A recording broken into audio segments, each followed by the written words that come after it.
Guys welcome to my channel.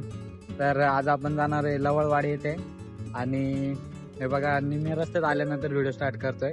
म्हणजे तसेच आज एक ऑलरेडी व्हिडिओ काढून ठेवले। मित्रांनो, लवळवाडी या गावाला भेट देण्यासाठी आम्ही बावली डॅम आणि आंबेवाडी या मार्गाने निघालो। प्रवास खरंच खूप सुंदर होता। पूर्ण प्रवासामध्ये आम्हाला रस्त्याच्या दोन्ही बाजूंना फुलांची पिवळी कलरची झाडं दिसत होती। सह्याद्रीच्या पर्वतरांगा आणि ढगाळ वातावरण, निसर्गाचा आनंद घेत आम्ही प्रवास करत होतो। गावाकडच्या लोकांचं साधं राहणीमान खरंच खूप सुंदर वाटत होतं।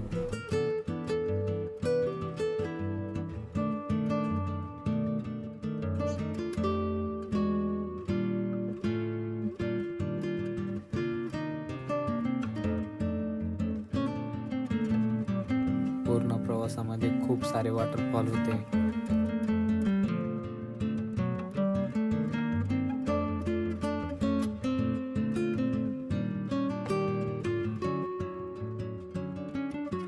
थांबा थांबा थांबा, लवळवाडी कुठे आहे? लवळवाडी हा पुढे जाऊ का? लवळवाडीकडे जाणारा रस्ता तर आम्हाला पण माहित नव्हता, पण आम्ही रस्ते करूनच विचारत लवळवाडीला चाललो होतो। लवळवाडी किती लांब आहे रे? लवळवाडी किती लांब आहे? 5-7 किलोमीटर इथून। तू कुठला आहे? इथला मला वाटलं का लवळवाडीचा आहे। नाही नाही तर चल, येशील तर येतो। नाही जाऊ मग।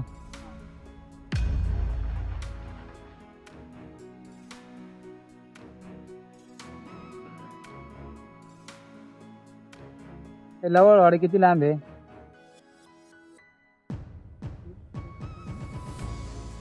इथून म्हणजे नेमकी कुठे आहे? तिकडे डोंगराकडे का?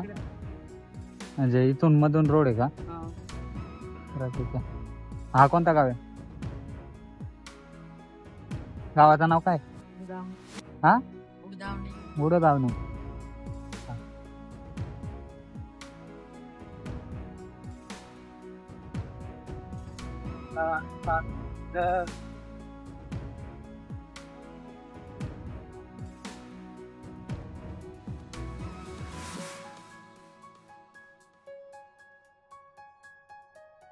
फायनली मित्रांनो लवळवाडीला पोहोचलोय आणि हे समोर गाव आहे। हा तो स्पॉट जो मधून रोड आहे आणि चारी साईडला डोंगर। तर आपण इथे एक ड्रोन शॉट घेणार आहे। बघू कसा येतोय।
लवळवाडीला इथे शूट केल्यानंतर निघायच्या वेळेस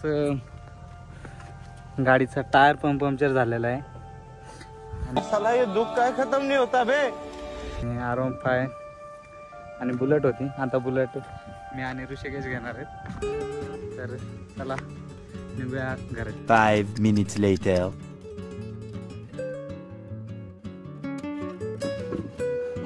तुम्हाला अजून पैसे द्यावं लागतील का?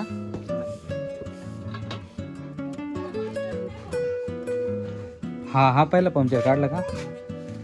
हा 3 वाला. मग डायरेक्ट आता फाटलेलं आहे ना. हा हवा टिकत नव्हती ना त्याची. मग तो टिकल का? हा तो टिकत नाही. त्याच्यामुळे 3 पॅच दिले. आता ट्यूब भेटतोय का? ते पण बुलेटची नाही.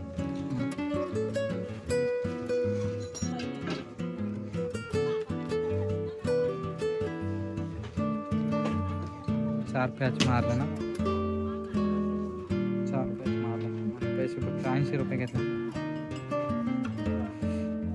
नंतर बुलेटचा पंक्चर काढून झालाय आणि आता अंतर पण खूप आहे घरी पोहोचायला. 2 तासाचा रूट आहे तर खूप वेळ झालाय. हे बघा पण एक तिकडे आल्यानंतर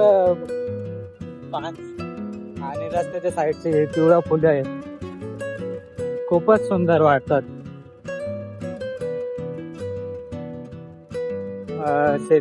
शेतावरून बाकी सगळे घरी पण चालले आणि आम्ही पण घरीच चाललोय.